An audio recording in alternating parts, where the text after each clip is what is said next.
There is a Gigantamax Colossal on one of the sides of the field, and if that does get set up, it is going to cause all sorts of problems for Gabriel to kind of function properly in this game. The Zacian doesn't want to face it, especially if the Steam Engine weakness policy gets activated. And you know, even these ground types are going to take a lot of damage from the boosted attacks in the long run, and then the residual damage on top of that. There's all things to consider going forward in this match. Yeah, they're both kind of two very hyper-offensive teams, so I want to see what the action's going to be like, Lee. Let's jump into game one and see exactly what the leads are going to be from our trainers. Remember, this is the losers bracket. The winner will stay in the competition. The loser will be knocked out, and their Players' Cup 3 dreams will end.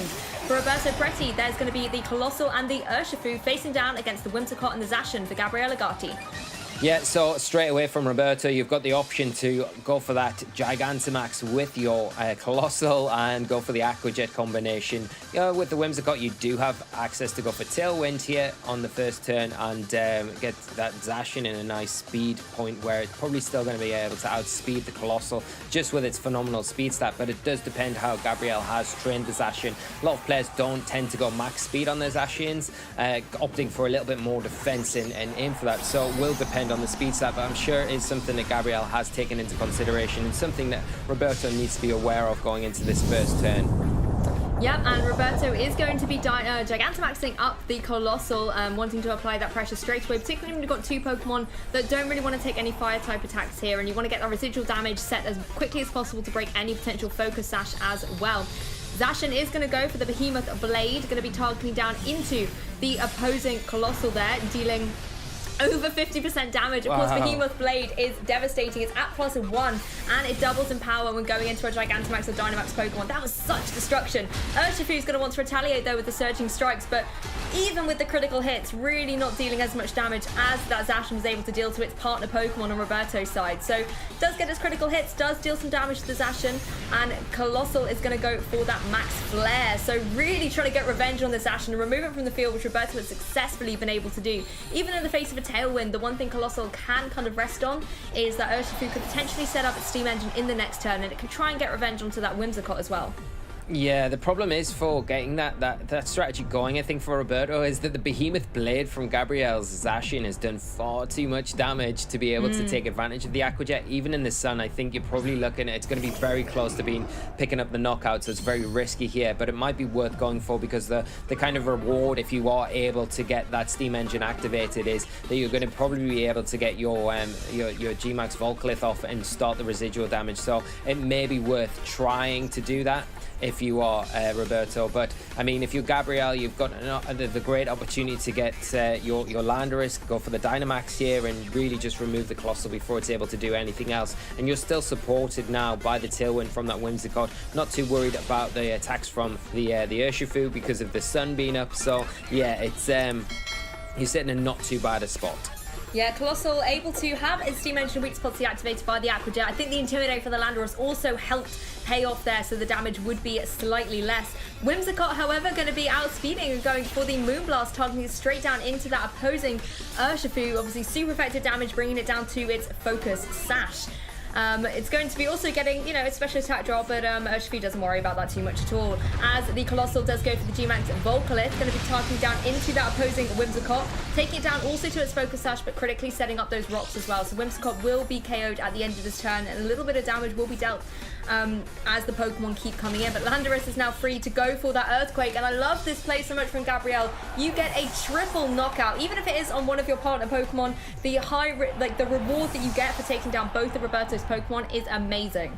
Yeah, and it's a nice way to just to kind of even the scores up a little bit going into this next turn. The problem is, though, that Roberto really, you know, you outlined it there perfectly, Lou, with the Intimidate just being enough for the Aquajet to be a possibility for Roberto, and then getting the Steam Engine activated allowed him to get that G-Max Volcalith off, which is just the biggest kind of thing for him to get the utility out of that Colossal going into these last few turns. And if you've got, you know, two Pokemon you want to be facing down against the Zacian with, it's definitely two ground types that will threaten the Zacian pretty hard. Yeah, that's true. Zacian doesn't want to face down against either of these Pokemon. So Landorus from Roberto's side going to help out by giving them both an attack drop as well. Of course, the Earthquake could come out again from the Landorus on Gabriel's side, but then Garchomp might have to protect if it doesn't want to take any additional damage. But Garchomp's one of those Pokemon that can potentially take a little side Earthquake or two. I think the critical thing to mention, though, Gabriel still has access to Dynamax, Lee. Yeah, and the Tailwind is still in effect for him, so you know whatever he chooses to attack with here is going to be moving first. So the big thing is, I think, for Gabriel, if he can remove the Zacian here as soon as possible. But you know, Roberto probably aware that the Tailwind's still in effect, probably wants to protect the Zacian this turn, so not going to kind of give it up as freely and try and stall out these Tailwind turns, which would probably be the best thing to do. And you know, it does create a little bit of room for your own Landorus here, where if you've got access to something like Swords Dance, it's potentially a time to go for that, to kind of apply a little bit of pressure back to Gabriel's side of the field. Yep, that's very true. We're going to see a Dynamax Garchomp, something we rarely get to see and love to see here in Players Cup 3, as Garchomp does go for that Max Quake. So going to be able to target down into that opposing Zacian, deal a huge chunk of damage, actually pick up the solid KO against it, despite being at -1. It's super effective. And of course, this Garchomp is running the Life Orb as well. So it's going to be able to get that extra boost and boost up special defense as well. Special defense not really needed, but you know, it's just fun to have on your Pokemon. And of course, going to have to take its Life Orb recoil. Landorus is going to go for that Earthquake in case it was needed to pick up any additional damage against the Zacian if it was able to survive maybe at -1. The Landorus on Roberto's side is, however, going to capitalize and go for that Swords Dance. But things here get a little bit interesting, because if you go for something like an Earthquake, you're only going to hit the Garchomp. If you go for a Rock Slide, well, Landorus and Garchomp really don't mind taking those all day long. Yeah, that's the problem here. I think you're kind of in going for a fly, it does kind of burn a turn, but then it kind of puts you in that precarious position where, you know, you're probably not going to be able to pick up the knockout onto Garchomp.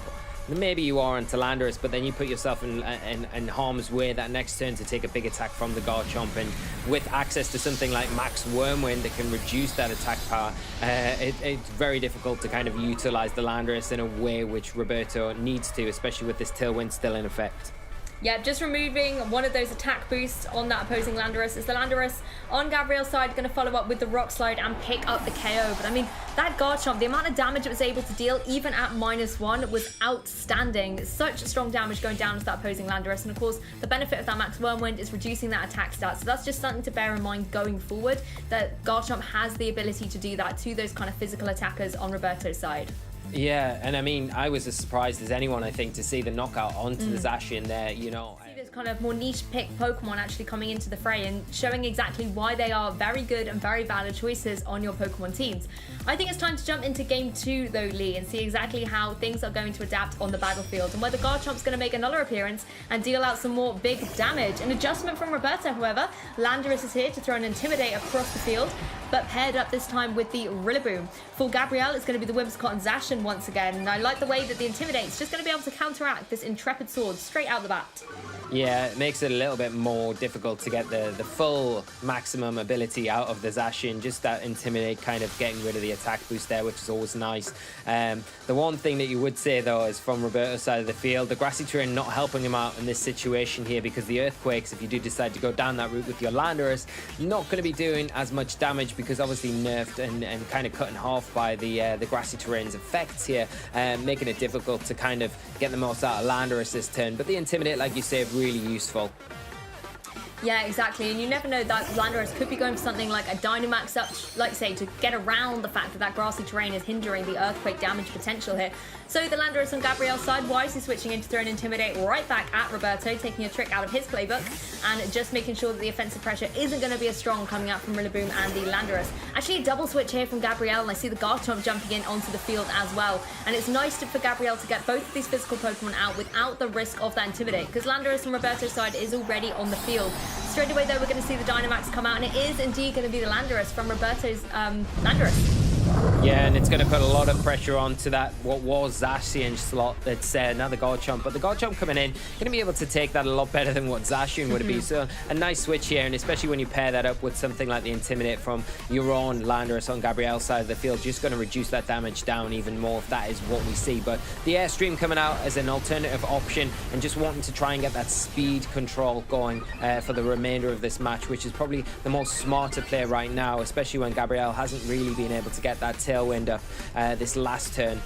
Just preserving the Whimsicott for later on this game, knowing how valuable that speed control was in that game 1.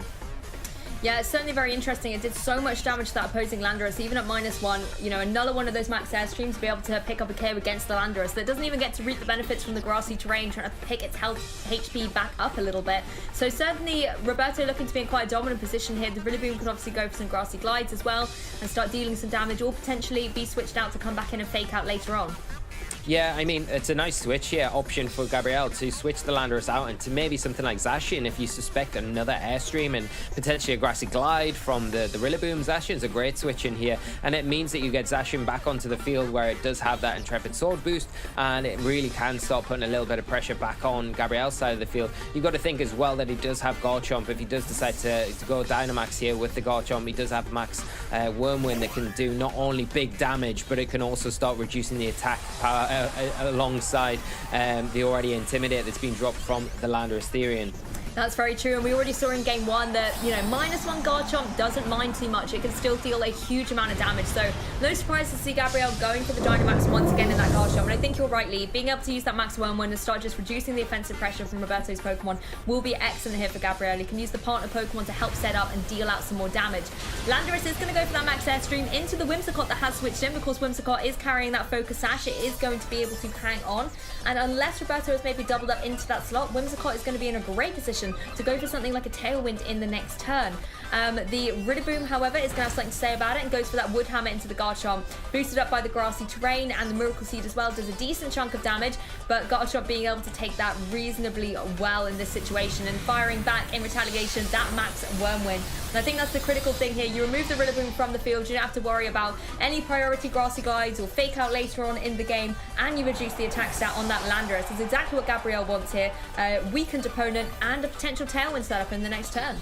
Yeah, it's a really well-timed turn here, removing, like you say, the grassy glide threat that could be the one thing that could prevent you from setting up that Tailwind with your Whimsicott the next turn, and allowing him to be in a position where he's going to be able to get that active, and whatever comes in next to the Landorus here is going to be really, you know, like really threatened by the Garchomp, because it's going to be able to go for another Max Wormwind again and really just neutralize the Landorus and take that attack stat down once again, making it really not very effective. And still, you know, Gabriel, if he does lose something like the Whimsicott here, because obviously with the Urshifu coming onto the field now, there is another priority threat in Aquajet that could come out onto the Whimsicott that could potentially remove it from the field, making it difficult to utilize that Tailwind. So he might need to rethink his turn, go for the Landorus here, but you know, the Garchomp's still in a good spot to really get some big damage onto that Urshifu and concentrate down on that rather than the Landorus going into this next turn.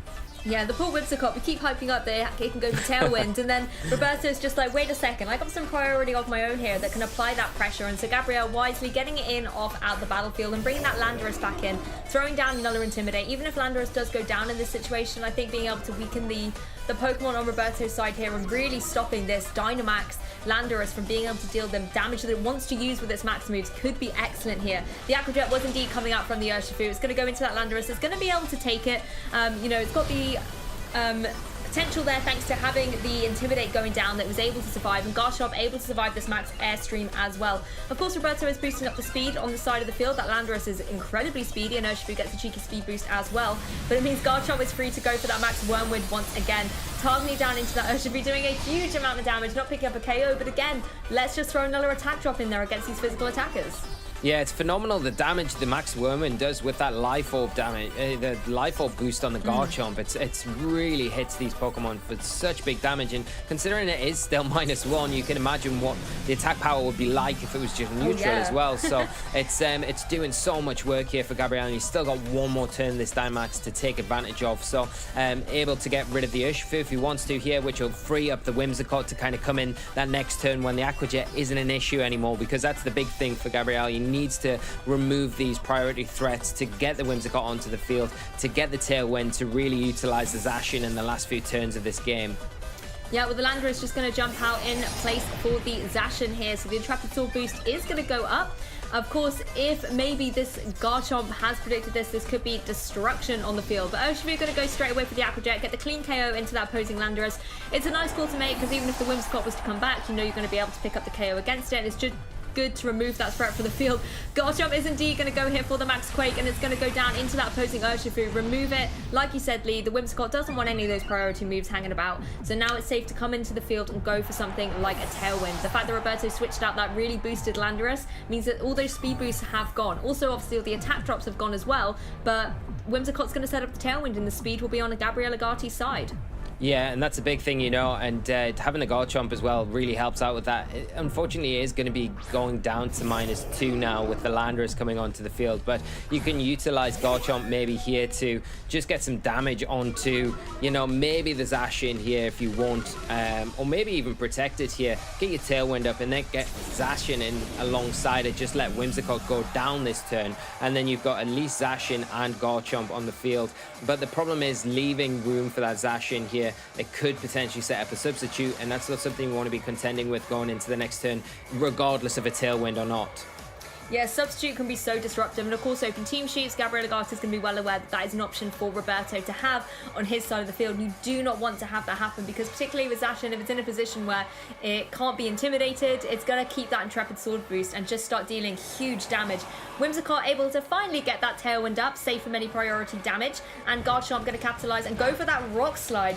Not dealing a lot of damage, but could potentially get a flinch here or there against the Pokemon. Actually deals almost the same amount of damage in return thanks to its Life Orb recoil, and Zacian able to come through and go for the Behemoth Blade, targeting down into that opposing Garchomp. The one thing that is nice about this for Gabriel, though, is now able to bring in the Zacian from the back. The Garchomp was at -2.